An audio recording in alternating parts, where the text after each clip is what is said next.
टाळी आदरणीय गोपीचंदजी पडळकर साहेबांसाठी. स्टेजवरच्या मान्यवरांना विनंती आहे, कृपया साहेबांचं भाषण खाली बसून ऐकायचं आहे, कुणीही उभं राहू नका, विनंती आहे आपणास.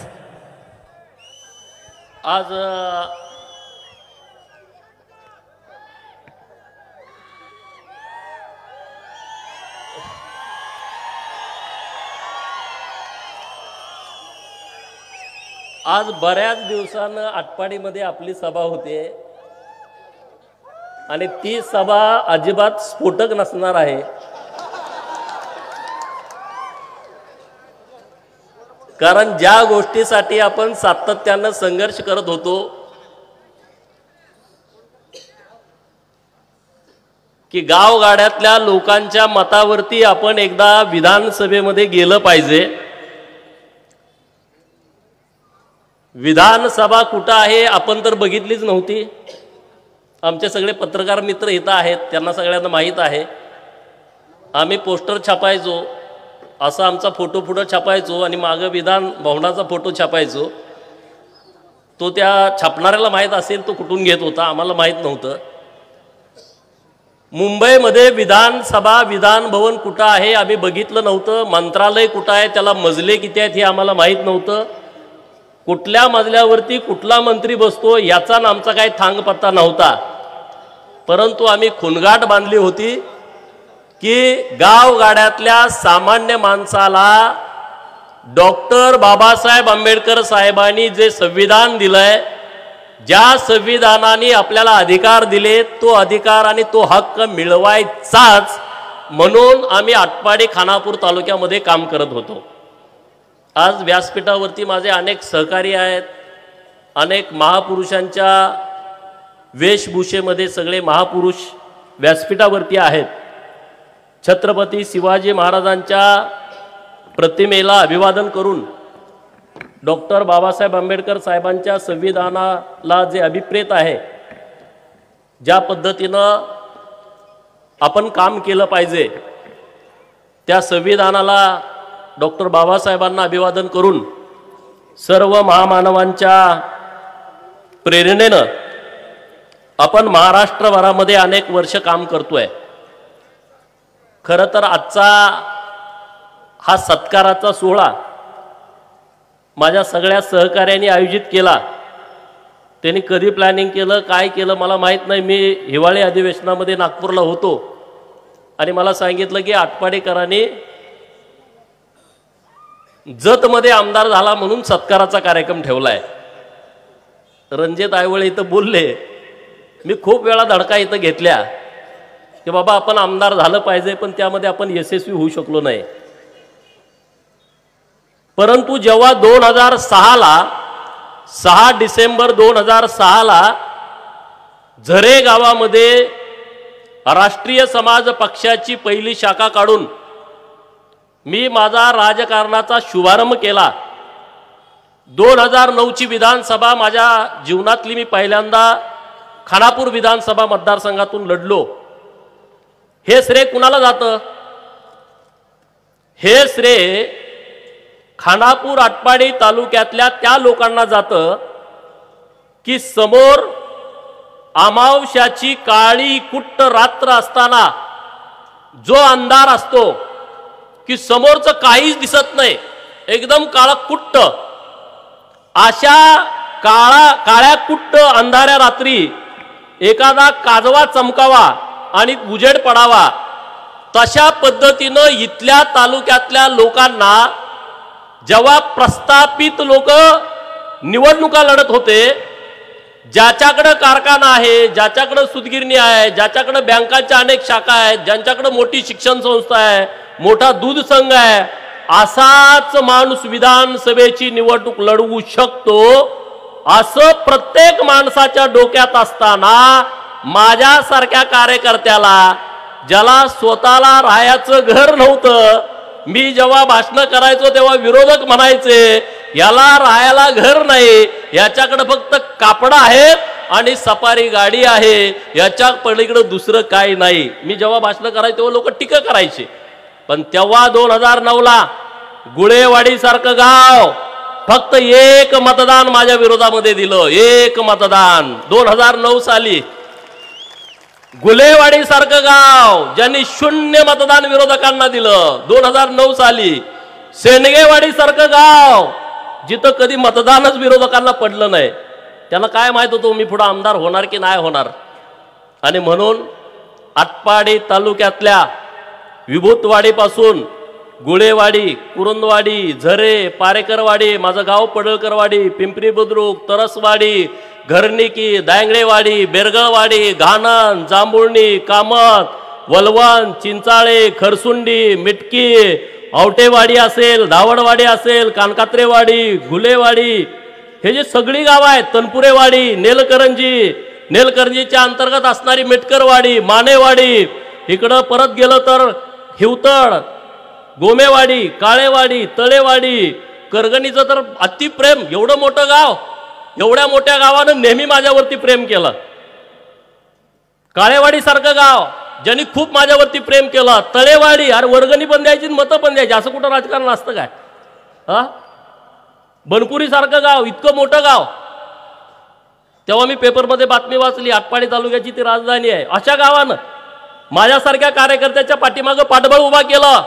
माळेवाडी असेल, पात्रेवाडी असेल, मतं मला कमी जास्त पडली असतील. शेटपळे सारखं गाव, तडवळे सारखं गाव, लेंगरेवाडी, मासाळवाडी, अरे माझं तर माहेरघर आहे. या लोकांनी प्रचंड ताकद मला त्या काळामध्ये दिली. इकडं खांजोडवाडी असेल, येपावाडी असेल, तिकडं माडगुळे असेल, बोंबेवाडी, आंबेवाडी, लोणारवाडी, कवटुळी, पिंपरी बुद्रुक, भिंगेवाडी सारखं गाव, मापटेमळ्यासारखं गाव. अरे आटपाडी तर इतकं मोठं गाव आहे, मी जायचं कोणाकडं, कार्यकर्ता पुढे काम करायला नाही, पण लोक मला मतं देत होती. निंबवड्यासारखं गाव तर प्रचंड प्रेम माझ्यावरती केलं. मुडेवाडी, निंबवडे, वाक्षेवाडी, अनुसवाडी, वन साइड सगळी गावं. काय गावं माझ्याबरोबर पहिल्या टप्प्यामध्ये नव्हती, परत आली. गळवेवाडी सारखं गाव आज माझ्यावरती जीवापाड प्रेम करतं. आवळाई सारखं गाव, पळसखेल सारखं गाव, विठलापूर सारखं गाव, सेरेवाडी, अरे कितीतरी गावं आहेत. उंबरगाव, तिथली ठोंबरेवाडी, तिथली दळसवाडी, वन साइड सगळी गावं. ज्यांना पुढं काय माहीत नव्हतं, म्हणे गोपीचंद धनगराचा नेता आहे. अरे दिगंचित कुठल्या धनगराचं मतदान आहे? कुठल्या खरसुंडीमध्ये कुठल्या धनगर समाजाचं मतदान आहे? 1 नंबरचं मतदान मला दिगंचीनं दिलं लोकसभेला. 1 नंबरचं मतदान. कुणी नव्हतं तिथं. पुजारवाडी सारखं गाव, तिकडं लिंगिवरे, त्यांची माडिकवाडी, तिथली ठोंबरेवाडी, नंतर आपलं राजेवाडी सारखं गाव, 12 बलुतेदारांचं क्रांतिकारी गाव, राजेवाडी सारखं गाव. अरे या सगळ्या गावांनी माझ्यासारख्या कार्यकर्त्यावरती प्रचंड प्रेम केलं. म्हणून आज गोपीचंद पडळकर तुमच्या समोर आहे, महाराष्ट्राच्या समोर आहे. हे सगळं पहिलं श्रेय जातंय ते तुम्हाला. युटी सरांनी सांगितलं की मी जेव्हा जतमध्ये निवडून आलो आणि भिवघाटवरती आमचा सहकारी मित्र एबीपी माझाचे कुलदीप माने आले, मला म्हटले तुम्ही मुलाखत द्या. हे श्रेय कुणाला जातं? आणि म्हणून मी जबाबदारीनं बोललो होतो की माझ्या राजकारणाचा पाया या खानापूर आटपाडीतल्या जनतेने खोदला. त्या पायामध्ये महाराष्ट्रातल्या धनगर समाजाने दगड नाही शिस ओतलं, इतका मजबूत पाया केला. तुम्हाला महाराष्ट्रातला धनगर समाज, विदर्भ, कोकण, मराठवाडा, खानदेश, पश्चिम महाराष्ट्र, मुंबई, सगळ्या लोकांनी माझ्यासारख्या फाटक्या कार्यकर्त्यावरती भयंकर प्रेम केलं आणि माझा पाया एकदम मजबूत करून टाकला.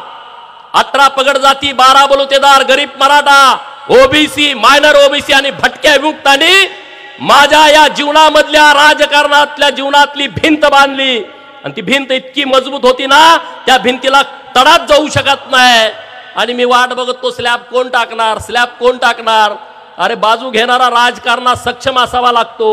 आणि भारतीय जनता पार्टी आणि माझा नेता देवाभाऊनी 14 मे 2020 ला या इमारतीवरती स्लॅब टाकला विधान परिषदेच्या माध्यमातून. त्यांना वाटलं असेल एक थर टाकून जमणार नाही, म्हणून जतचं तिकीट देऊन दुसरा थर टाकला. आता स्लॅब एकदम मजबूत झाला आणि जतच्या माझ्या मायबाप जनतेने तिथं शिखर बांधलं. जतच्या लोकांना मी मनापासून धन्यवाद देईल. आता कळत चढवतील, कोण चढवायचे ते चढवतील, पण जतच्या लोकांनी मला खरंच खूप, इथं सगळे सुनील भाई आहेत, संजय तेली आहेत, रवी मानवर आहेत, अतुल दादा आहेत, सरदार पाटील आहेत, आणखी काय काय गडी कटळून गेले, हाके साहेब आहेत, युवा सरपंच अनेक गावचे इथं उपस्थित आहेत. सुरेश खाली बसलाय, सगळे हात करतेत, अनेक मुलं इथं आलेले आहेत.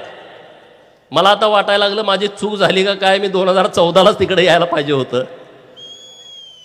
एवढं सोपं नव्हतं. मला तिकीट देऊ नये म्हणून काही लोकांनी जंग पछाडलं. तर मित्रांनो, देवाभाऊ सागर बंगल्यावरती खोट्टा ठोकून बसलेला माझा नेता आहे. त्यांनी मला बहुतेक 26 तारीख त्या दिवशी होती, शनिवार होता, त्या दिवशी माझी उमेदवारी जाहीर केली. 20 तारखेला मतदान होतं, म्हणजे विधान भवनामध्ये पाठवलं. जतकरांना माझा शब्द आहे की ज्या भावनेनं तुम्ही मला आमदार केलाय, तुम्ही माझा सन्मान केलाय, मी आता माझ्या आयुष्यामध्ये जतच्या मातीचा दिवसेंदिवस सन्मान वाढेल असाच काम करेन. जत विधानसभा मतदारसंघातील जनतेला मी जो शब्द निवडणुकीच्या निमित्तानं दिलाय, तो शब्द आणि शब्द मी पाळेल. आटपाडी माझी जन्मभूमी आहे. आटपाडीतल्या लोकांनी हे रोपटं लावलाय, पण माझी कर्मभूमी आता आटपाडीच्या सोबत जत विधानसभा मतदारसंघ ही माझी कर्मभूमी आहे. आणि तिथल्या लोकांचे प्रश्न सोडवणे ही माझी प्राथमिकता आहे. त्यामुळे तुम्ही चिंता करू नका.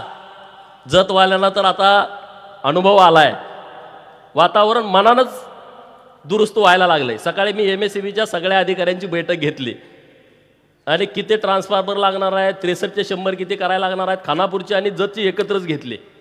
मी जरी इथला आमदार नसलो तर इथलं काम तर मला करावं लागेल. आज बघितलं का तुम्ही, सगळी लोक काम धंदा व्याप सोडून, कोणाला गाडी घोडं दिलंय का, सगळे इथं आलेले आहेत ताकदीनं. त्यामुळे तुम्ही चिंता करू नका. पाणी, शेती आणि उद्योग ह्या त्रिसूत्रीवरती मी इथून पुढे काम करणार आहे. ज्या गावाला पाणी मिळालं नाही त्यांना पाणी, ज्या शेताला पाणी मिळालंय तिथं आधुनिकतेची शेती आणि उद्योग, हे 3 विषय घेऊन मी जतमध्ये उतरलोय. तेच विषय घेऊन मी आटपाडीमध्ये उतरलोय.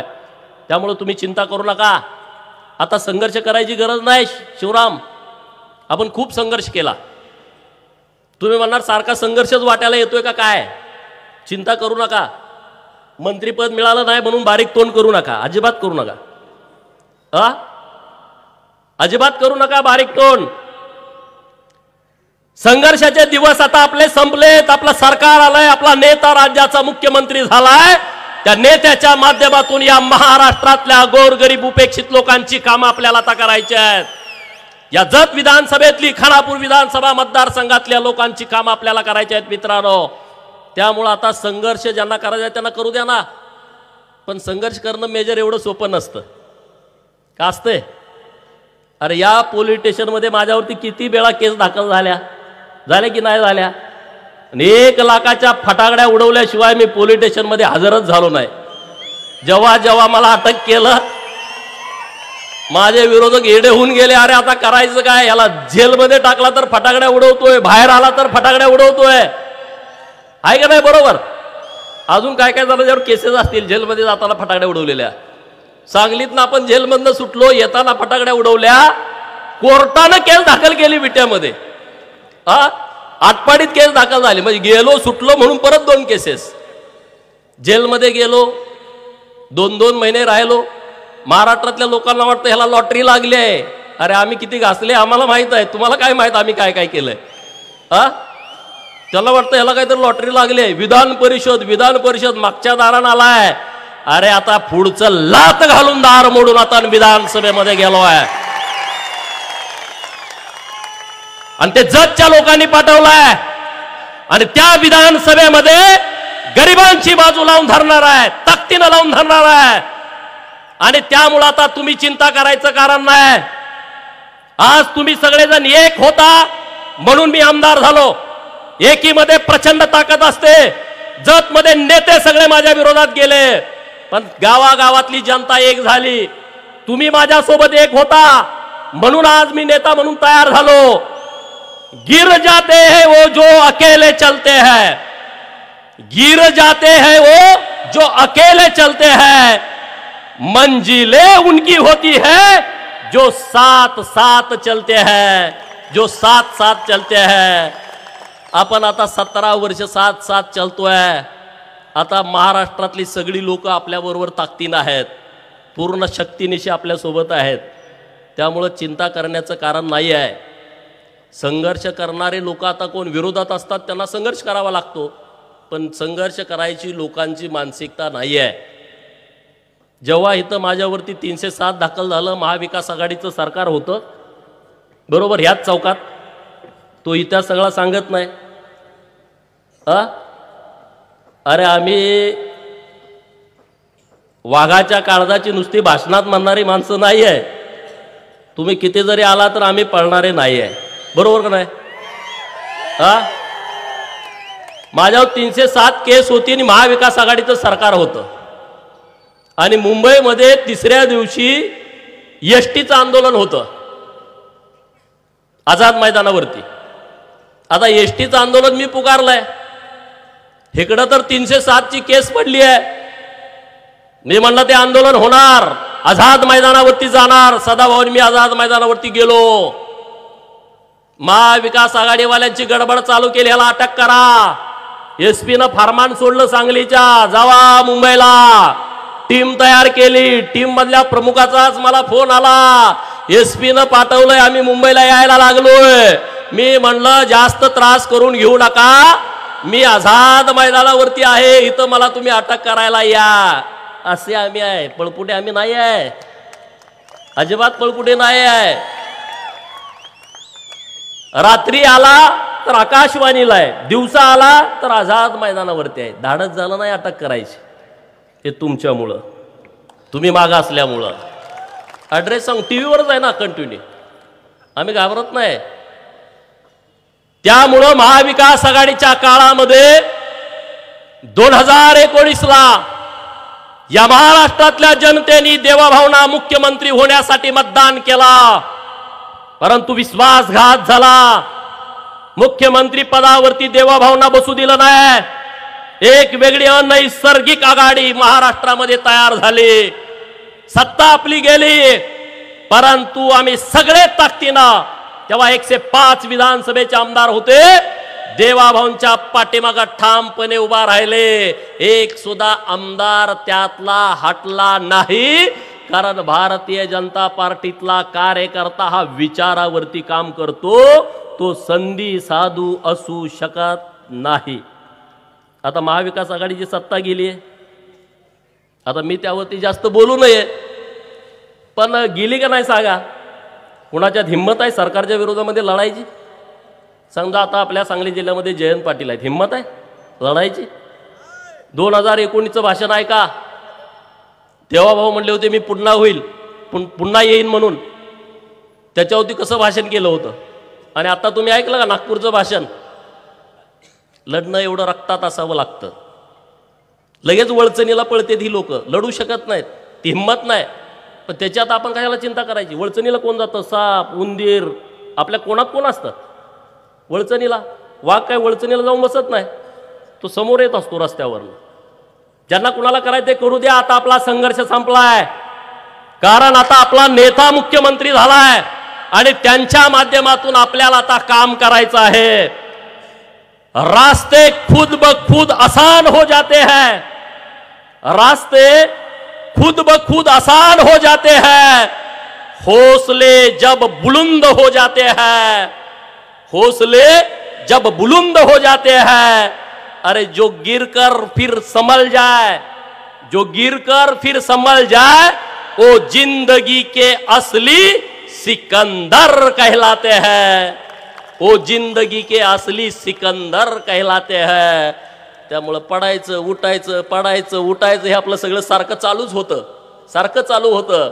पण आता जत करानी इतक्या ताट म्हणे, अरे मी तर एवढा रुबाबात फिरतोय ना आता, खरंच। अगोदर कसं विधान परिषद म्हणल्यावर, अरे तुम्ही बघितलं मीडियात काय बोललो, हा ह्यो मागच्या दारानं आणलाय, हे भाजपनं असंच बोलायला ठेवलाय, अमुकच झालं तमुकच झालं। आता म्हणलं आला लात घालून आलोय, आता तुम्ही बोला माझ्या विरोधात, कुणाच्यात हिंमत आहे मी तुम्हाला फेस करतो. बोलायलाच कोण तयार नाही, आता बोलायचं कुणाच्या विरोधात. सगळं गणित आता पूर्णपणे विस्कटून गेलेलं आहे. ताकद लागते. हे माझे सगळे पत्रकार मित्र आहेत ना, त्यांनी पडत्या काळामध्ये मला खूप मदत केली. आता दिसते तिथं सूरज भैया प्रक्षाळे आहेत, लक्ष्मणराव आहेत, कांतीलाल कारळे आहेत, प्रशांत भंडारी आहेत, नागेशराव काही आले नाहीत वाटतं सभेला, पण त्यांना अडचण असेल, पण त्यांनी पडत्या काळात मला मदत केली आहे. तुम्हाला मी मनापासून धन्यवाद देतो, तुमचा आभार व्यक्त करतो की जेव्हा कोणी आमची बातमी लिहित नव्हतं तेव्हा तुम्ही आमच्या बातम्या लिहित होता. आम्ही तुम्हाला शोधत होतो, आता तुम्ही मला शोधताय, मी तुम्हाला सापडत नाही, पण मी तुमची दिलगिरी व्यक्त करतो.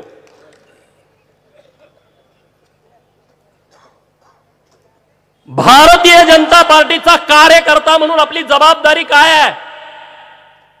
या देशामध्ये भारतीय जनता पार्टीचे लाखो कार्यकर्ते आहेत की ज्यांना ग्रामपंचायतचं तिकीट मिळालं नाही, पंचायत समितीचं तिकीट मिळालं नाही, झेडपीचं तिकीट मिळालं नाही, आमदारकी आणि खासदारकीचा विषय सोडून द्या, त्यांनी त्यांचं आयुष्य भारतीय जनता पार्टीसाठी अर्पित केला.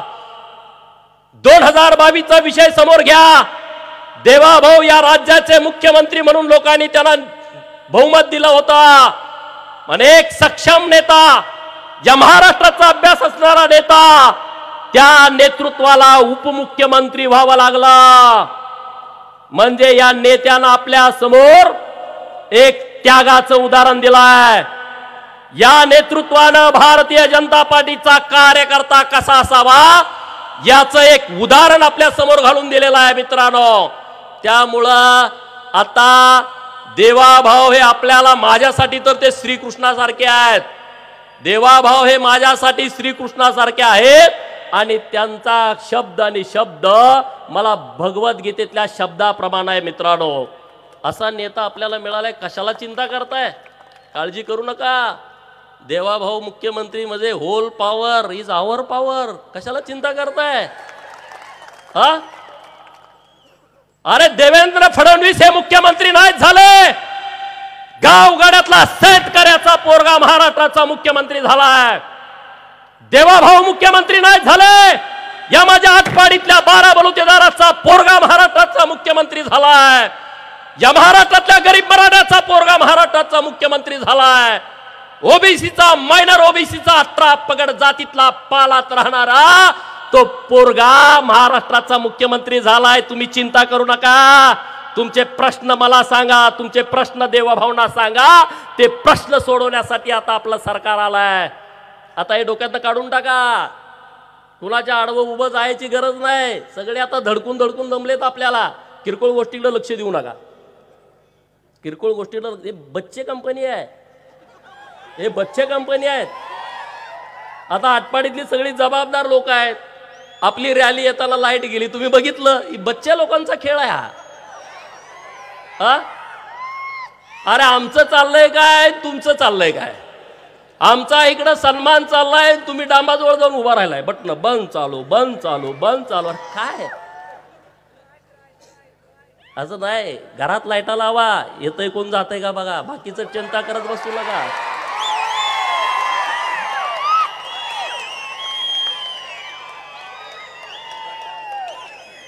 इकडं आम्ही अंधारात उजेड करतोय, आमचं टेन्शन घेऊ नका. अरे आम्ही मेंढक्याची पोर आहे. आमच्या वाड्यावरती कधीच लाईट नसते, आमच्या वाड्यावरती कधीच लाईट नसते. पण आमचा शिंगाटी बकरा जेव्हा धडक देतो तेव्हा कंबाडर राहत नाही.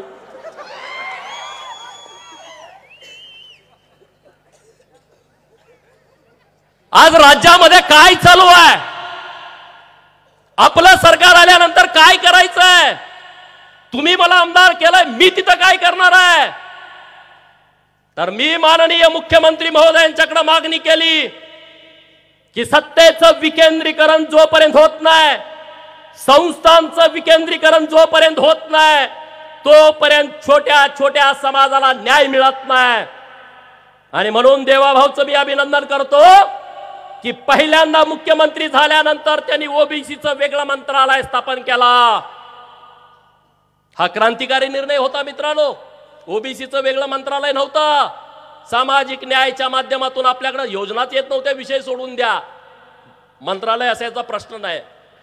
या महाराष्ट्रामध्ये यशवंतराव चव्हाणांच्या पासून पृथ्वीराज चव्हाणांच्या पर्यंत अनेक मराठा समाजाचे मुख्यमंत्री झाले. पै पावण्याच्या पलीकडे त्यांची गाडी गेलीच नाही. देवाभाऊ मुख्यमंत्री झाले आणि त्यांनी महाराष्ट्रातल्या गरीब मराठा समाजासाठी सारथी नावाची संस्था पहिल्यांदा स्थापन केली. राजश्री शाहू महाराजांच्या नावानं राजश्री शाहू महाराज संशोधन प्रशिक्षण संस्था आणि हजारो पोरं आज MPSC आणि UPSC सिलेक्ट झाले. मित्रांनो, हजारो मुलं. हे काम देवाभाऊंचं आहे मित्रांनो, हे काम देवाभाऊंचं आहे. लगेच महाज्योती केली. महाराष्ट्रातल्या 346 जातींचा समावेश असणाऱ्या ओबीसींच्या साठी महाज्योती नावाची संस्था स्थापन केली. मित्रांनो, हे जे 12 बलुते जे मायनर ओबीसी आणि ओबीसी आहेत यांच्यासाठी ही संस्था काम करते, विद्यार्थ्यांच्यासाठी. आणि मग या संस्थेच्या माध्यमातून कोण तहसीलदार झाला, कोण प्रांत झाला, कोण कलेक्टर झाला, कोण PSI, कोण DYSP, कोण SP, कोण BDO, वेगवेगळ्या खात्यात पोरं जायला लागली. आणि 22 पोरं गेल्या वर्षी ओबीसीची वैमानिक झाली. वैमानिक विमानाचा ड्रायव्हर आपली पोरं झाली. सुताराचा, लवाराचा, कुंभाराचा, घिसाड्याचा पोरगा, एक तर पोरगा अनाथाचा आहे, तो वैमानिक झाला. आणि त्याचा सगळा खर्च या महाज्योती संस्थेनं भरला. महाज्योती संस्थेनं भरला. हे देवाभाऊनं केलंय. आता आचारसंहिता लागण्यापूर्वी गोर बंजारा नावाचा समाज आपल्या महाराष्ट्रामध्ये आहे, जो रात्रंदिवस राबतो, कष्ट करतो, आपल्याकडे माती काम करायला येतात. या बंजारा समाजासाठी सरकारनं आणि तत्सम विमुक्त भटक्या जमातीतल्या मुलांच्यासाठी वनारटी नावाची संस्था स्थापन केली आहे. वसंतराव नाईक संशोधन आणि प्रशिक्षण संस्था. म्हणजे बंजारा समाजाच्या मुलांना 300 कोटी रुपयाचं बजेट यावर्षी मिळेल. मग विचार करा, बार्टी मागासवर्गीय मुलांच्यासाठी, TRTI आदिवासी समाजासाठी, सारथी मराठा समाजासाठी, महाज्योती ओबीसी समाजासाठी आणि वनारटी स्थापन केली ही बंजारा समाजासाठी. आणि म्हणून मी आमदार झाल्याच्या नंतर माननीय मुख्यमंत्री महोदयांच्याकडे मागणी करतोय की ओबीसी हा मोठा समाज आहे आणि ओबीसी मध्ये धनगर, माळी, तेली, वंजारी आणि त्याच्या पाठोपाठ बंजारा हे मोठे समाज आहेत. आणि म्हणून माझी सरकारकडे मागणी अशी आहे की तुम्ही यामध्ये सुद्धा बायफर्गेशन करा. महाज्योतीच्या मधून तुम्ही आता वनारटी स्थापन केली आहे, तर महाराष्ट्रातल्या धनगर समाजाच्या मुलांच्यासाठी स्मार्टी नावाची संस्था स्थापन करा. सुभेदार मल्हारराव होळकर संशोधन आणि प्रशिक्षण संस्था ही धनगर समाजाच्यासाठी स्थापन करा. वंजारी समाजासाठी गोपीनाथरावजी मुंडे संशोधन आणि प्रशिक्षण संस्था ही वंजारी समाजासाठी करा. गोर बंजारासाठी जर वनारटी स्थापन केली असेल आणि त्यामध्ये जर तुम्ही भटके विमुक्त जमाती घेतल्या असं म्हणत असाल, त्याची स्पष्टता आणा. आणि जर त्याची स्पष्टता आणता येत नसेल तर राहिलेल्या भटक्या विमुक्तांच्यासाठी उमाजीराव नाईक संशोधन आणि प्रशिक्षण संस्था ही महाराष्ट्रातल्या भटक्या विमुक्तांच्या मुलांच्यासाठी स्थापन करा. ही मागणी मी सरकारकडे करतोय. ही मागणी दिसायला छोटी दिसते, पण ही क्रांतिकारी आहे. कारण काय होणार आहे यातून? आमची मुलं शिकणार आहेत. आमची जर मुलं शिकली, अधिकारी झाली, आमच्या मुलांच्या मध्ये शैक्षणिक क्रांती होईल. नुसतं भाषणात बोलून होणार नाही. ही संस्था स्थापन झाल्याच्या नंतर शैक्षणिक क्रांती होईल. शैक्षणिक क्रांती झाली तर आर्थिक क्रांती होईल. आर्थिक क्रांती झाली तर सामाजिक क्रांती होईल. आणि सामाजिक क्रांती झाल्यानंतर राजकीय क्रांती करण्यापासून कोणच तुम्हाला रोखू शकत नाही. त्याचं सगळं मूळ या संस्थांच्या मध्ये आहे आणि ते देवाभाऊ करू शकतायत मित्रांनो. आणि म्हणून आपण ही मागणी आता सरकारकडे करतोय आणि ते करून घ्या ना. तुम्हाला माहित आहे, मागणी केली का मी परत गप्प बसत नाही.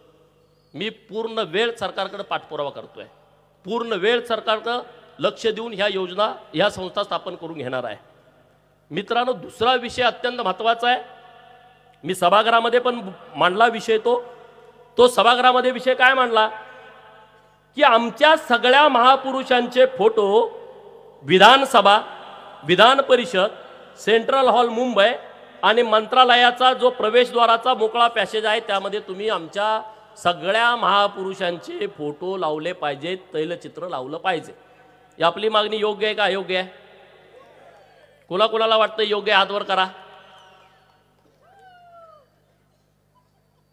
अरे छत्रपती शिवाजी महाराजांच्या सोबत ज्या भैरजी नायकांनी काम केलं त्यांचा इतिहास आमच्या पोरांना माहित नाही. अरे मग जेव्हा भैरजी नायकांचा फोटो तैलचित्र मंत्रालयाच्या पॅसेज मध्ये आम्हाला दिसल, लोक विचारतील अरे हा फोटो कुणाचा आहे. विचारल्यानंतर शोधतील, सर्च करतील, गुगलला युट्यूबला जातील आणि त्यांचा इतिहास शोधतील. राजे उमाजी नायकांचा इतिहास शोधतील. महात्मा बसवेश्वरांचा फोटो लागला पाहिजे, अण्णाभाऊ साठेंचा फोटो लागला पाहिजे, पुण्यश्लोक अहिल्यादेवींचा फोटो लागला पाहिजे, यशवंतराव मल्हाररावांचा फोटो लागला पाहिजे. हे सगळे महापुरुष आहेत. नरहरी सोनाराम पासून जीवा महालेपर्यंत, शिवा काशीदाम पासून, हे ज्यांनी ज्यांनी या राष्ट्रासाठी काम केलंय, अनेक महापुरुषांची यादी आहे. हे सगळं आपल्याला करून घ्यायचं आहे. मंत्रालयामध्ये आमचं जेव्हा पालातलं पोरग जर गेला तर त्याला सुद्धा वाटलं पाहिजे हे मंत्रालय माझं आहे, हे माझ्या बाप जाद्याचं आहे, हे प्रस्थापिताच्या बाप जाद्याचं नाही. हे त्याला त्या दिवशी वाटेल की आमच्या महापुरुषाचा फोटो ह्या मंत्रालयामध्ये लागेल, नागपूरला लागेल, मुंबईला लागेल.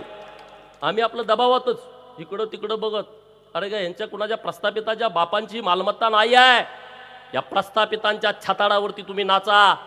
देवाभाऊ हा प्रस्थापितांचा कर्दन काळ आहे मित्रांनो, कर्दन काळ आहे. लटा लटा लटा कापतेत, पाया पडते ही लोक. एवढं आता काय बोलू नये, सगळं वातावरण पेटतंय मी बोलल्यानंतर. पण अरे मी इतकं बघतोय ना, अरे लाचार लोक आहेत, लाचार.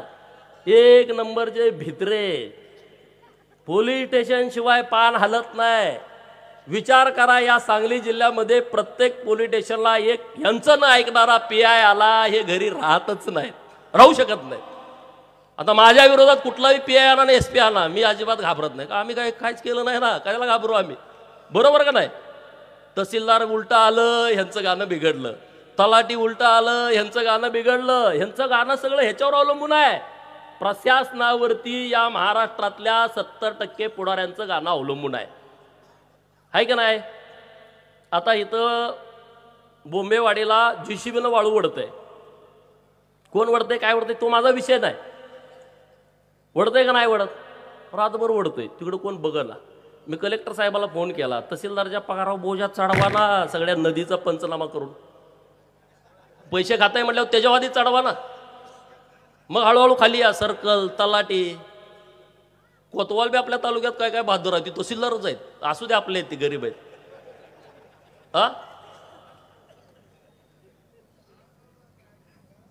हे सगळं चालू असतंय या सगळ्या प्रक्रियेमधून. आणि त्यामुळं तुम्ही अजिबात नाराज व्हायचं नाही. मी पूर्ण वेळ आता भारतीय जनता पार्टीचं महाराष्ट्रभर काम करणार आहे. तुम्हाला माहिती आहे मी फिरत असतोय, दुसरा काय काम धंदा आपल्याला नाही आहे. आपली काय सुदगिरणी बँक कारखाना काय नाही, आपण गाडी आणि आपण, दुसरं काहीच नाही आपल्याकडं, आणि तुम्ही. त्यामुळे आता पूर्ण वेळ भाजपासाठी काम करायचं, हिंदुत्वासाठी काम करायचं आहे, बहुजनांच्यासाठी काम करायचं आहे, भटक्या विमुक्तांच्यासाठी काम करायचं आहे, मागासवर्गीय भावांच्यासाठी काम करायचं आहे, आणि सगळ्यात महत्वाचं पालातल्या माझ्या भावांच्यासाठी काम करायचं आहे. पालातल्या केलं पाहिजे का नाही सांगा. तुमच्या गावात जे पालात आता आलेले आहेत लोक, आपण कधी गेलोय का सांगा. दिवाळी झाली, दसरा झाला, आपण गेलो त्यांच्याकडं, गेलो का. आपल्या घरात कानूलं केलं, कापण्या केल्या, लाडू केल्या, कपडे नवीन आणले, दिवाळी झाली, उठणं आणलं, वाशेल तेल आणलं, मोती साबण आणला. पण त्या पोरांना साबण आहे का. आपण कधी विचार केला. आपली मानसिकता आता बदलायला पाहिजे. प्रत्येक दिवाळीला किमान एक पालात मी मदत देणार आणि त्याला माझ्या घरी त्याची दिवाळी साजरी करणार का कोण पुढच्या दिवाळीला. केलं पाहिजे ना. काय नाही रे बिचाऱ्यांच्याकडं, ना रेशन कार्ड, ना मतदान कार्ड, ना घर, ना जागा. तहसीलदाराकडे गेलं तर काय म्हणतंय तहसीलदार, 1961 पूर्वीचा जन्माचा पुरावा द्या.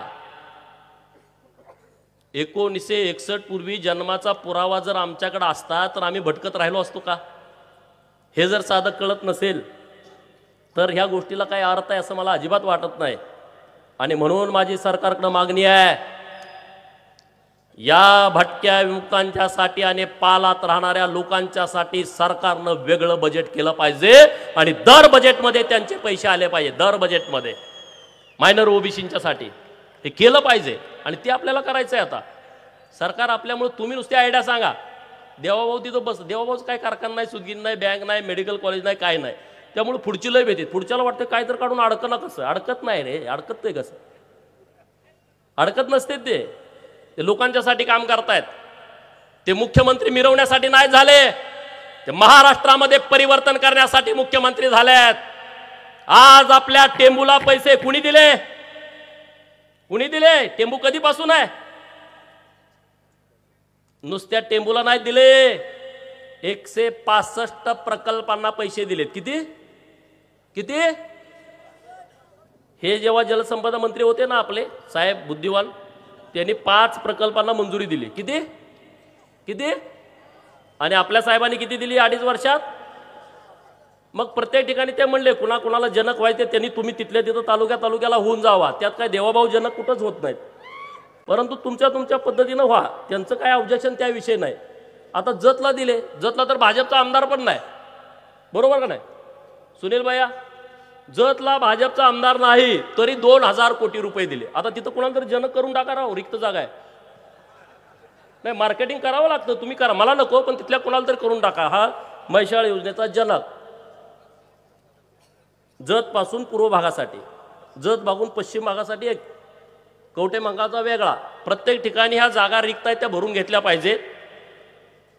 मी एक सरकारकडे मागणी करणार आहे, टेंबू योजनेला क्रांतीवीर नागनाथ अण्णा नाईकवडी यांचं नाव दिलं पाहिजे. ह्या सगळ्या लोकांचा व्हिडिओ करून घ्या, माननीय मुख्यमंत्री महोदयांना मला द्यायचा आहे. तुमचं सगळ्यांचं एकमत आहे का? नागनाथ अण्णांचं नाव ह्या टेंबू योजनेला दिलं पाहिजे. नागनाथ अण्णाच्या ट्रकात बसून कोण कोण पाणी परिषदेला आलता हात वर करा सगळे.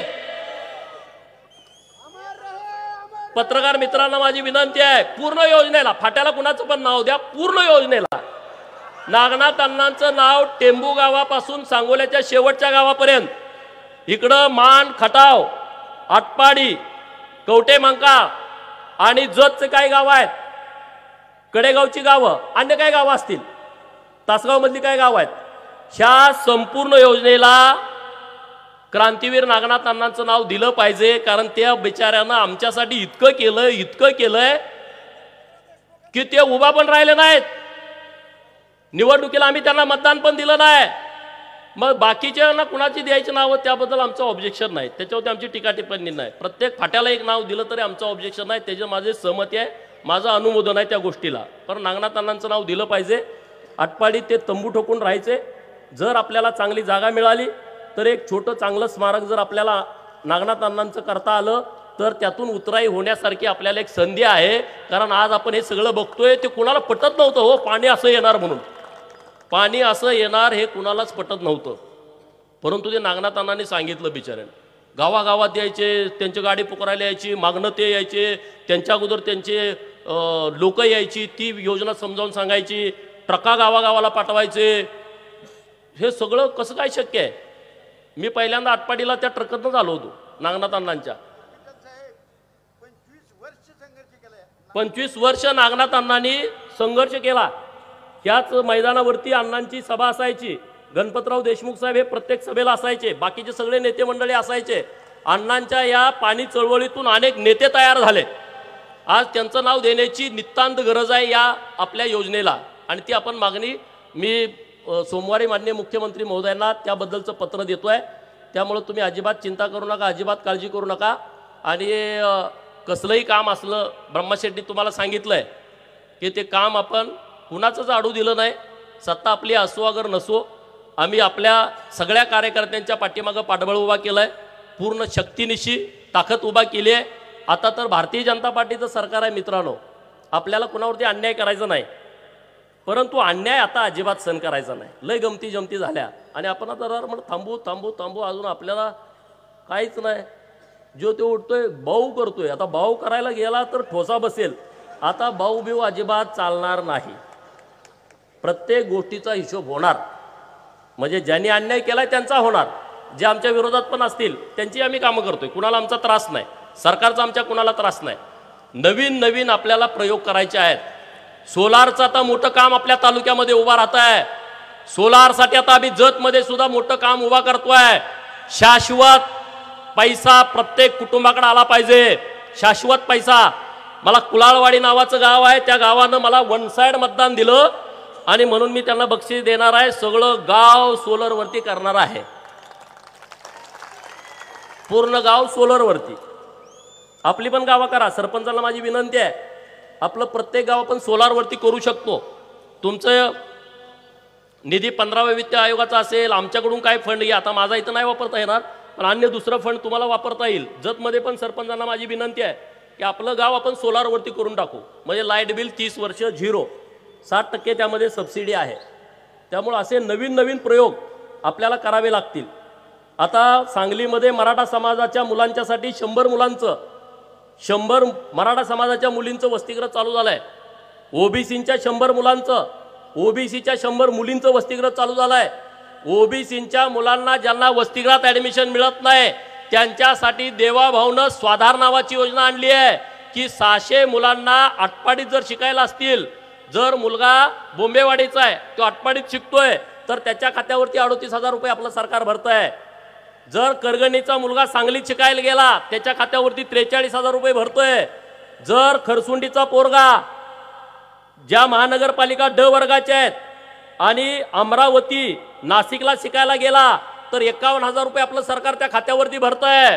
आणि जर आपला पोरगा मेट्रो सिटीत शिकायला गेला, पुणे, नवी मुंबई, मुंबई, पिंपरी चिंचवड आणि नागपूर या ठिकाणी जर आपला पोरगा शिकायला गेला तर 61,000 रुपये डायरेक्ट त्याच्या खात्यावरती सरकार भरतंय. असली स्कीम कधी ऐकली होती का? खर्चाला आणि खोली भाडं, खानावळीचं आणि खोली भाडं आपलं सरकार देतंय. हे तसंच परत धनगर समाजासाठी सगळ्या समाजाची काळजी घेतली सरकारनं. त्यामुळं तुम्ही अजिबात चिंता करू नका, अजिबात काळजी करू नका. आपल्याला आता जिल्हा परिषद आणि पंचायत समिती भारतीय जनता पार्टीच्या नेतृत्वात जिल्ह्यात लढायचे आहेत. जिल्ह्यामध्ये ताकद आपल्याला उभा करायची आहे. आणि आटपाडी तालुक्यातल्या लोकांना माझी हात जोडून विनंती आहे की आता 4च्या 4 जिल्हा परिषद तुम्ही भाजपाच्या निवडून दिल्या पाहिजेत. सारखी परीक्षा बघू नका. एकदा आटपाडीकडून पण कॉलर टाईट करून आपल्याला जाता येईल असं काम तुम्ही करा. कराल का? आणि आता आपल्याला मोकळ्यानं 8-4 उभा करता येतात. काही चिंता करू नका, कोणाला नाराज होणार नाही. सगळ्यांना तिकीटं मिळतील, सगळ्यांना व्यवस्थितपणे होईल. आणि भाजपची सत्ता ही सांगली जिल्हा परिषदवरती आली पाहिजे असं आपल्याला पूर्ण क्षमतेनं काम करायचं आहे. जी काही लोक आमच्या विरोधात काम करतायत त्यांनाही माझी विनंती आहे, एकदा आमच्यासोबत येऊन बघा जरा, मग तुम्हाला पण कळेल की आमचं काम आपलं सरळ मार्गी आहे. लांबनं आमचं वातावरण असं तयार केलंय की हे गुंड आहेत, अमुक आहे, तमुक आहे. तसं काय नाही बाबानो. जे जे आमच्याबरोबर येत आहेत त्यांना आमचा स्वभाव माहीत आहे. पण तुम्ही लांबनंच आम्हाला गुंडबिंड म्हणत असाल तर त्याला काय अर्थ आहे असं मला अजिबात वाटत नाही. तिकडं तुम्हाला काही किंमत पण नाही. उगाच तुम्ही मागं मागं पळू नका. तुम्ही सगळेजण इकडे या. आता बरेच आमचे जुने सहकारी आमच्याकडे आलेले आहेत. आणखी काय जुने सहकारी यायला इच्छुक असतील तर त्यांनी या. तुमचंही आम्ही स्वागत करू. काही अडचण नाही, काही चिंता नाही. सगळ्या लोकांचं आपल्याला व्यवस्थितपणे काम करायचं आहे, ताकदीनं काम करायचं आहे. आज जो सत्काराचा कार्यक्रम तुम्ही इथं घेतला, जतकर म्हणायला लागले आम्ही आधी घेऊ का, हेच कसे काय आधी घ्यायला लागलेत. परत जतकरांचाही कार्यक्रम तिथं आहे. परंतु जतनं माझ्यावर इतकं उपकार केलेत ना, मी आता आयुष्यभर फेडू शकत नाही फेडू शकत. अरे किती वेळा पडायचं त्याला काही लिमिटच नाही. लय वेळा या आमच्या लोकांनी लय वेळा अपमान सहन केला. हो, लय वेळा अपमान सहन केला. जनतेनं यायची, इलेक्शनचा निकाल झाला का आमच्या पोरांच्या दारात फटाड्या उडवायच्या. जनतेनं यायचं, आमच्या दारात गुलाल टाकायचा. परत पोलीस गाडी घेऊन येणार, राव राव हे चला चला. अरे आम्हीच पडलो ना, आम्हाला जात घाला. बरोबर का नाही? किती वेळा सारखं पडायचं, सारखं अपमान. काय काय मला ते आता आमचं टेलर वारलं ते आमचे ठोंबरेवाडीचे.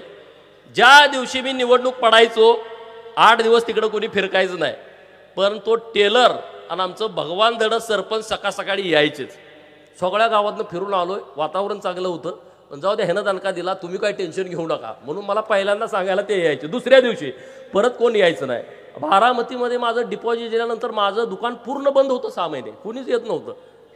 मी माणसं सगळी ओळखली त्यावेळेस, कोण कोण आपलं गडे आहेत, कोण कोण नुसतंच असं हवेमध्ये येत आहेत, गुलालात येत आहेत. बारामतीमध्ये माझं डिपॉझिट गेल्याच्यामुळं मला एक नवीन चांगला अनुभव आला, माणसं ओळखायला शिकलो. आणि ते आता शिकल्यामुळं आता पुढं गडी कोणी आला तर माझ्या लक्षात येतो नेमका कशासाठी आला आणि हो काय करणार आहे. त्यामुळे मी तेवढं त्या पद्धतीनं त्याला रिस्पेक्ट देत असतो, बरोबर ना. पण आता काळजी करू नका. आटपाडी शहरातल्या लोकांना माझी विनंती आहे, आटपाडीची नगरपंचायतीची निवडणूक तोंडावरती आहे. आपल्याला पूर्ण शक्तीनिशी भारतीय जनता पार्टीच्या नेतृत्वामध्ये आटपाडीच्या नगरपंचायतीवरती भाजपाचा झेंडा रोवायचा आहे. आणि आज मला कॉन्फिडन्स आलाय, पेटत कधी मला हार घातला नाही कोणी, आताच आजच घातलेत सगळ्यांनी. मला अंदाज आला सगळ्यांचा, माझ्या सगळ्या भगिनीने मला ओवाळलं. मला आता कळालंय आटपाडी शहराचा मूड काय आहे. आटपाडी शहराचा मूड आहे गरिबाचा पोरगा नगराध्यक्ष म्हणून बसवायचा, पैसेवाल्यांना घरी बसवायचा मूड आता आटपाडी शहराचा आहे की नाही. त्यामुळे निश्चितपणे आपण चांगलं ताकदीनं करू, काही चिंता करू नका, काही काळजी करू नका. मी मंत्री झालो नाही नाराज, अरे मी मंत्र्यासारखाच माझा रुबाब आहे, पुढानी मागं पोलीस गाडी नाही, एवढंच, बरोबर ना. तुम्ही मला इतकं जपलंय, अरे मी कुठं बी जाऊ द्या, गडचिरोलीत जरी गेलं तर माझी सेल्फी काढते, कशामुळं. त्यामुळं अजिबात नाराज होऊ नका. देवा भाऊ आपला आहे, चिंता करू नका, काळजी करू नका. तुम्ही लय एकदम रागात होता सगळे, फेसबुक अमुक तमुक. देवा भाऊला मी जाऊन भेटलोय, काही चिंता करू नका. भाऊ मला अरे लय पोरं टाईट करायला लागलेत सगळं वातावरण. देवा भाऊनी एक शब्द मला वापरला की तू जीवाला जीव देणारे पोरं तयार केलेत महाराष्ट्रामध्ये, हे देवा भाऊंचं वाक्य होतं. मी म्हणलं साहेब पोरं काय चुकून बोलले असतील तर मी तुमची माफी मागायला म्हटले जाऊ दे, काय टेन्शन घेऊ नको, तुम्ही काम करा, तुम्ही काळजी करा. आणि तुम्हाला माहीत आहे आपला नेता मुख्यमंत्री झाल्यामुळं मी एकदम जाम खुश आहे. आणि सगळी येऊन पाया पडते त्यात मी जास्त खुश आहे. अरे अधिवेशन झालं, मोठ्यानं बोलायला पण कोण विरोधक तयार नाही. मोठ्यानं बोलायला जरा बोलतोय लगेच माघार येतंय, जरा बोलतोय माघार येत. अरे हे तिकडं आहे का आमच्याकडे आहे काहीच कळलं. काँग्रेसवाले तरी ते पण बोलला, जरा आवाज चढवून बोलला का परत तीच उत्तर देते ती. आमच्या सरकारला उत्तर देण्याची आवश्यकता नाही, प्रश्न पण तेच उपस्थित करतात, उत्तर पण तेच उपस्थित. हवालदिल झाले तो एकदम हवालदिल, काय दम नाही. विरोधक बी पाहिजे ना स्ट्रॉंग, त्याशिवाय मजा येत नाही. पण काय कोण स्ट्रॉंगच दिसत नाही. पुढं काम करायचं कसं करायचं, जरी कमी आजारी असले तरी त्यांना रिस्पेक्ट देऊन काम चालू आहे. परंतु जरा हिंमत येते ना, माणूस पुढं एखादा मस्तवाल असला तर त्याच्या विरोधात लढण्यामध्ये जी मजा आहे ती मजा कुठंच येत नाही, कुठं म्हणजे नको वाटतं तसं. पण असू दे, आता सगळे मस्तवाल आता वळचणीला आलेले आहेत, त्यामुळे आता त्याच्यावरती जास्त चिंता करण्याची आपल्याला आवश्यकता नाही. आटपाडी तालुक्याचं डेव्हलपमेंट, आटपाडी तालुक्याचा विकास, तुम्ही मला आमदार केलं, देवाभाऊनी आमदार केलं. अरे आपण डोंगरी विभागाचा पहिला प्रश्न तारांकित उपस्थित केला, कुणी उपस्थित केला नव्हता का? केलता. डोंगरी विकासामध्ये गावं टाकतात हे सुद्धा कुणाला माहीत नव्हतं, परत यायला लागले पोस्ट डोंगरी विकास अमुक तमुक. आपण तारांकित प्रश्न उपस्थित केला, अख्ख्या महाराष्ट्राचा डोंगरी विकास योजनेचा प्रश्न मिटला. या महाराष्ट्रातली हजारो गावं डोंगरी विकास योजनेमध्ये समाविष्ट झाली आणि तिथं आता त्यांना पैसे मिळायला लागले. आज भैरजी नायकांचं बानुरगडच्या किल्ल्याचं काम सुरू आहे, देवाभावना आणून ते काम आपल्याला उद्घाटन त्याचं करायचं आहे. महाराष्ट्रातला सगळा भटका समाज, ओबीसी समाज, गरीब मराठा समाज, छत्रपती शिवाजी महाराजांना मानणारा समाज आपल्याला बानुरगडावरती सगळ्या लाख लोक गोळा करायचे आहेत आणि त्यांच्या उपस्थितीमध्ये भैरजी नायकांच्या स्मारकाचं उद्घाटन करायचं आहे. अरे एवढं मोठं व्यक्तिमत्व आहे, एवढ्या मोठ्या उंचीचं व्यक्तिमत्व आहे आणि ते आपल्या भागातलं आहे, याचा आपल्याला सगळ्यांना अभिमान असायला पाहिजे. संताजी घोरपडेंची समाधी आपल्या बाळवणीमध्ये, संताजी घोरपडे अरे थरकाप उठत होता शत्रूंचा. धनाजी आणि संताजीचं नाव ऐकलं तरी हे जे आपल्या भागातले वंचित महापुरुष आहेत त्यांच्या स्मारकाची कामं आपल्याला हातामध्ये घ्यायची आहेत. काही काळजी करू नका. अरे छत्रपती शिवाजी महाराजांना अवघं 50 वर्ष आयुष्य मिळालं. किती? 50 वर्ष आयुष्य मिळालं. 450 किल्ले बांधले. आमचं 50 झालं तर आम्हाला 2 रूमच्या घर बांधता येत नाही. 450 किल्ले बांधले, पण दुर्दैवानं त्यांना आयुष्य कमी मिळालं. चांगल्या माणसाला आयुष्य कमी मिळतं. औरंगजेबाला 85 वर्ष आयुष्य मिळालं, छत्रपती शिवाजी महाराजांना फक्त 50 मिळालं. औरंगजेबचं जर एवढं सगळं होतं, त्यांचे वारस आता रिक्षा चालवतेत, भांडी धुवायला जातेत. त्यामुळं पैशाचा ज्यांना ज्यांना माज आहे ना, अरे औरंगजेब एवढं लुटमार केली तरी त्याचा आता ते रिक्षा चालवतोय, टूर टूर टूर टूर टूर ते भांडी घासते ती. बघा यूट्यूबला सर्च करून, यूट्यूबला माहिती घ्या. काय नसतंय, पैशाचा माझा थोडे दिवस असतो, जास्त काळ टिकत नाही. आणि पैशावर लोक काय लय, आता एवढी लोक अडाणी राहिली नाहीत. आटपाडी तालुक्यातली लोक स्वाभिमानी आहेत, सन्मानी लोक आहेत, चांगली लोक आहेत, त्यांना चांगलं वाईट कळतं. आणि त्यामुळं आता आपल्या तालुक्याचा पूर्ण विकास करणं ही आपली प्राथमिकता आहे, ही जबाबदारी आहे. कुठलंही राहिलेलं काम तुम्ही मला सांगा. बऱ्यापैकी कामं आपण केलेत विधान परिषदेच्या काळामध्ये. जत आणि खानापूर बॅलन्स करत करत करत आपण गेलो. आता राहिलेली सगळी कामं देवाभाऊंच्या नेतृत्वात आपल्याला करायचे आहेत. अरे मी मंत्री नसलो म्हणून काय झालं, माझे अनेक सहकारी मंत्री आहेत ना मंत्रिमंडळामध्ये. जयाभाऊंना ग्रामविकास खातं मिळालंय, आपले शेजारी, आपले सख्खे मित्र. कशाला चिंता करताय? ग्रामपंचायत बांधायची आहे, जयाभाऊ देवाळा बांधायचा आहे, जयाभाऊ रस्ता करायचा आहे, जयाभाऊ. काय अडचण आहे? काय अडचण नाही. शिवेंद्र राजे महाराज PWD खात्याचे मंत्री झालेत, कुठं पण रस्ता सांगा की करून घेतो आपण. काही चिंता करू नका. जे 39 मंत्र्यांनी शपथ घेतलेली आहे आणि आपले वरचे CM DCM यांच्याकडे पूर्ण वेळ मी पाठपुरावा करून सगळ्या विभागाचे पैसे, जास्तीत जास्त निधी आपल्या भागाला आणेन. त्यामुळे तुम्ही अजिबात चिंता करू नका, अजिबात काळजी करू नका. कुठल्या इतर समाजाचे विषय असतील तर मला सांगा, कुठल्याही समाजाचा विषय. हे बघा, लोक म्हणते तो महाराष्ट्र पुरोगामी राज्य आहे, हे थोतांड आहे सगळं. हे भाषणात सांगायपुरतं आहे. महाराष्ट्र हे फुले शाहू आंबेडकरांच्या विचारावरती चालतो, हे फक्त भाषणापुरतं आहे. प्रचंड जातीयवादी हे राज्य आहे, हे पहिलं डोक्यात फिट्ट करून ठेवा. हे आपण बदलू शकत नाही. आपल्याला काम करायचं आहे. जाती जातीतल्या ज्या भिंती आहेत त्या तोडून सगळ्या लोकांच्यासाठी एकत्रितपणे आपल्याला काम करावं लागणार आहे. गावागावात आपल्याला एकत्रित यावं लागणार आहे, वैचारिकपणे एकत्रित यावं लागणार आहे. अपने तो अपने होते हैं, पराये अपने नहीं होते. ध्यानात ठेवा. माझं सारखं कशाला परीक्षा बघताय? बघू नका. माझे हात जोडून तुम्हाला विनंती आहे. असं झालं तसं झालं बघितलंच नाही, फोन उचलू, कोणाकोणाचं उचलू, बाहेर झालो आता मी, फोन कोणाकोणाचं उचलू, किती फोन येतात, नाही शक्य मला ते. तुम्ही मेसेज करा, अडचणीत आहे, PIला बोलायचं आहे, तहसीलदारला बोलायचं आहे, प्रांतांना बोलायचं आहे, काय प्रसंग आलाय, दुसऱ्या मिनिटाला मी तुम्हाला फोन करतो. अजिबात चिंता करू. माझ्या फोन उचलला नाही म्हणून नाराज होऊ नका. आता माझी मशीन बसवायला लागल, किरकोळ गोष्टीवरती राग व्यक्त करू नका. जर काय चुकलं असेल तर मी सगळ्यांची माफी मागतो, परंतु माझी तुमच्याकडून अपेक्षा आहे, जतकरांनी माझा सन्मान केला मित्रांनो, आज तुम्ही सुद्धा माझ्या पाठीमागं आहेच तुम्ही ताकदीनं, पण पूर्ण शक्तीनिशी तुम्ही आमच्या सोबत राहिलं पाहिजे. हे माझी तुम्हाला सगळ्यांना कळकळीची विनंती आहे. जी कोणी लोक विरोधात आहेत त्यांनाही समजावून सांगा की आपल्याला राज्यामध्ये फिरायचं आहे, राज्यामध्ये काम करायचं आहे. तुम्ही ज्या दिवशी माझ्याबरोबर ताकदीनं असाल ना, मला कोणीच अडवू शकत नाही. मी कुठेही जाऊन भिडायची माझी तयारी आहे. कुणाला मी घाबरत नाही. अरे 2.5 वर्ष आमचं सरकार नव्हतं. पुण्यामध्ये MPSCचं आंदोलन केलं. रात्री 2 वाजता मला पोलिसांनी नेलं तिकडं. साहेबांचा मला फोन आला, गोपीचंद काय काय चालू आहे. मी म्हटलं काय चिंता करू नका, निवांत राहा.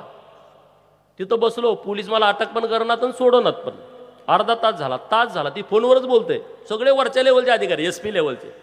मी म्हटलं काय बापाला फोन लावलाय काय, कायदा काय त्यांनी दिलाय का रे? बाबासाहेबांच्या कायद्यानुसार जे असेल एकतर मला 8 टाका, नसेल तर 1 मिनिटात सोडून द्या. ह्याच्या पलीकडं अजिबात मी थांबणार नाही. तिथले माझे पुण्यातले सहकारी, राहू दे आता मिटलं. अरे मिटलायचं काय दवा, टाकू दे ना, मी आज झोपू शकतो. चटईवर झोपायची मला सवय आहे, काय चिंता करायची नाही. हा मी संघर्ष केला. जेजुरीवरती अहिल्यादेवींच्या पुतळ्याचं उद्घाटन पाटे 5लाच करून टाकलं. कुणाच्या कानास करू नये. 500 पोरं गोळा झाले अख्ख्या महाराष्ट्रातनं, कुणालाच माहीत नाही. कशाचं काय करायचं ते पण माहीत नाही. मी नुसते फोन केले, तुम्ही लोणंदला या, कशाला या, काय या, पोराने अजिबात विचारलं नाही. एवढा जीव माझ्यावरती टाकतेत पोरं. मग मी नाराज असेल का कधी? मी तुम्हाला नाराज दिसलो का?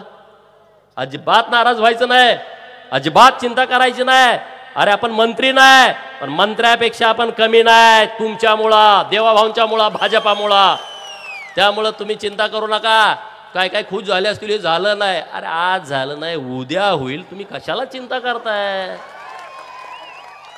माझ्या दुःखात तुम्ही सुख शोधायला गेला आयुष्यभर असं फुगट माराल. माझ्या आयुष्यात दुःख येत नसते. अरे आम्ही चुकीचं काही काम करतच नाही, आम्ही चांगलं काम करतो. आम्ही दुसऱ्याच्या सुखात सुख मानतो, दुसऱ्याच्या सुखात आम्ही दुःख मानणारे कार्यकर्ते नाही आहे. म्हणून आम्ही निवांत राहतो, आम्ही काम करतो, चांगल्या पद्धतीने पुढे जातो, ताकदीने पुढे जातो. तुम्ही कायम तोंडावरती साथी आसरा ठेवून काय करणार आहे? काही होणार नाही. त्यामुळं आता आमची लढाई पूर्णपणे वेगळी आहे. तालुक्यातल्या कुठल्याही लोकांशी आमची लढाई नाही, आम्ही त्या भानगडीत नाही. अधिकाऱ्यांना माझी सूचना आहे, आटपाडी खानापूर तालुक्याच्या, मग तुम्ही म्हणसाल मी तिकडे गेलोय मग इथं काय होईल? काही भानगड करायची नाही. कार्यकर्त्याला त्रास झाला का तुम्हाला त्रास झाला म्हणून समजा, इथल्या गरीब माणसाला त्रास झाला तुम्हाला त्याची झळ पोचली म्हणून समजा. हा, तुम्हाला आम्ही कधीच त्रास देत नाही, पण जाणून बुजून जर तुम्ही त्रास द्यायच्या भानगडीत पडाल. आता हे वनमाने गुरुजी आहेत, गुरुजी उभा राहा. आता ह्यांचं वय 75 आहे, हृदयाची 2 वेळा ऑपरेशन झालेत आणि माझ्यासाठी ते फिरतात.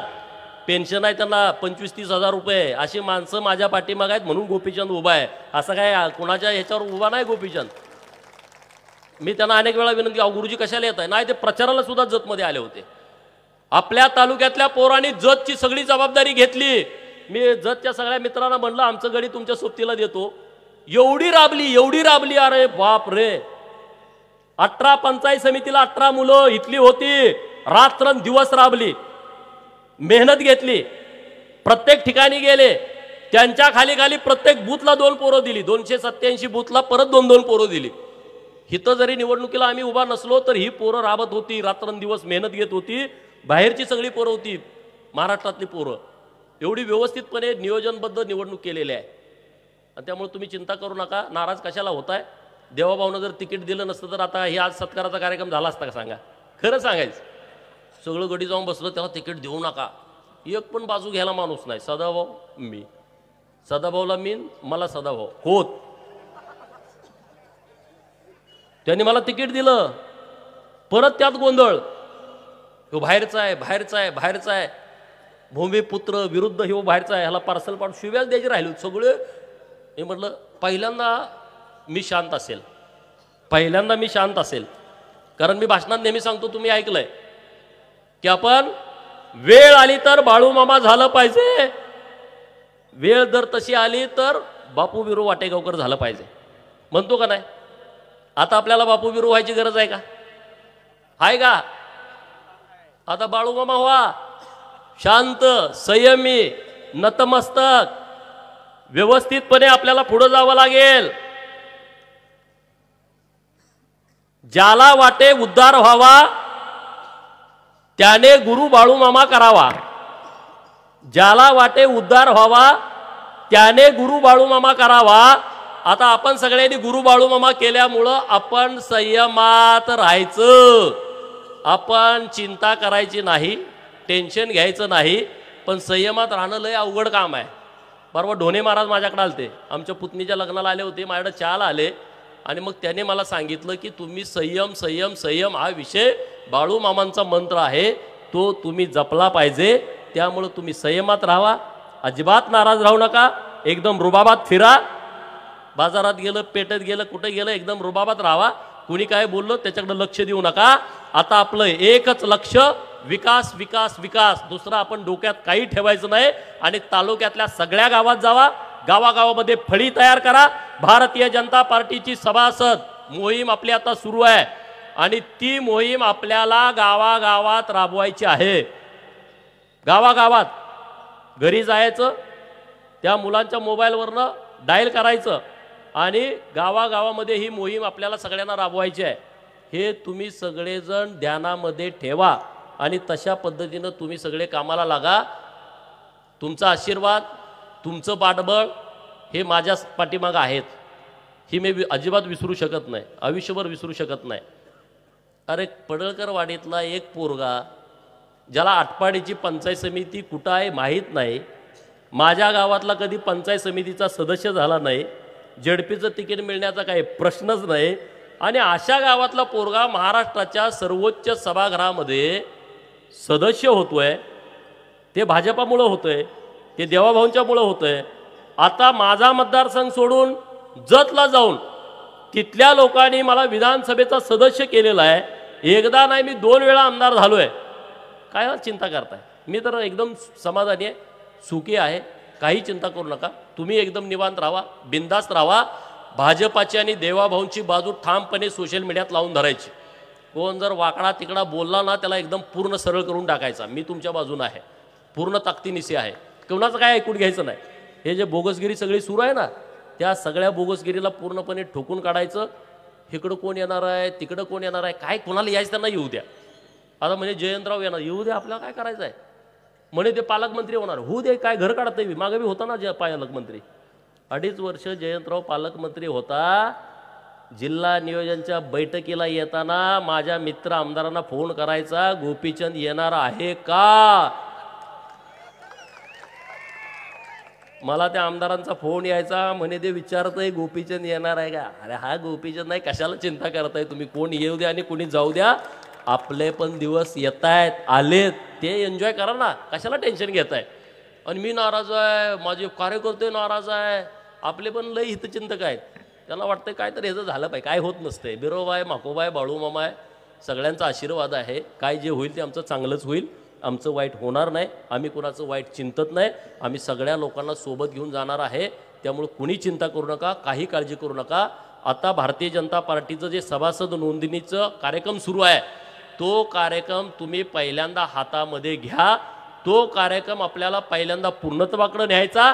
घराघरामध्ये सदस्य करायचे आहेत. एका बूथला 200 सदस्य आणि सक्रिय सदस्य व्हायचं आहे.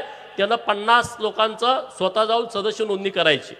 तर तुम्हाला पंचायत समितीचं तिकीट मिळेल, तर तुम्हाला झडपीचं तिकीट मिळेल. मी सांगत नाही, पार्टीने सांगितलंय. तुम्ही जर सक्रिय सदस्य नसाल तर झडपीचं तिकीट मिळणार नाही. तुम्ही जर सक्रिय सदस्य नसाल पंचायत समितीचं तिकीट मिळणार नाही. आमदारकीचा काय आता विषय नाही, अजून ते लांब आहे. त्यामुळे तुम्ही जिल्हा परिषद पंचायत समितीपर्यंत तुम्ही हे सगळे सभासद नोंदणी करा, एवढी तुम्हाला कळकळीची विनंती करतो. मी आटपाडी शहरातल्या सगळ्या माझ्या मित्रांचं मनापासून आभार व्यक्त करतो की इतका भव्य दिव्य देखणा. अरे माझा आमदार असताना एवढा कार्यक्रम केला, मंत्री असतो तर काय केला असता असा मी विचार करत होतो येताना आटपाडीतून. इतका भव्य दिव्य देखणा कार्यक्रम तुम्ही केला आणि तुम्ही तो उत्स्फूर्तपणे केला. ही एकजूट सगळेजण ताकदीनं ठेवा. हीच एकजूट आटपाडी तालुक्यात क्रांती करणार आहे, एकदम क्रांती करणार आहे. आणि तुम्ही आता सगळे माझे सवंगडी असे भेटलाय ना, मला वाटतंय तुमची एकत्रित सगळ्यांना उभा करून दृष्ट काढावी असं मला वाटतंय आईला सांगून. बरोबर की नाही बरोबर. सगळे एकदम बेस्ट सगळी टीम मिळाली आहे, नाहीतर लय अवघड आहे. संघ फिरून गडबड इतकी करतील लोक ना, काहीच कळत नाही. माणसात माणूस ठेवत नाही. असा माणूस आपल्याकडे कोणी नाही. सगळे एकदम चांगली माणसं आहेत. पूर्ण शक्तीनिशी आपण काम करू. परत एकदा आभार व्यक्त करतो. इतक्या मोठ्या संख्येनं तुम्ही सगळेजण उपस्थित राहिला त्याबद्दल तुम्हाला धन्यवाद देतो आणि थांबतो. धन्यवाद पडळकर साहेब.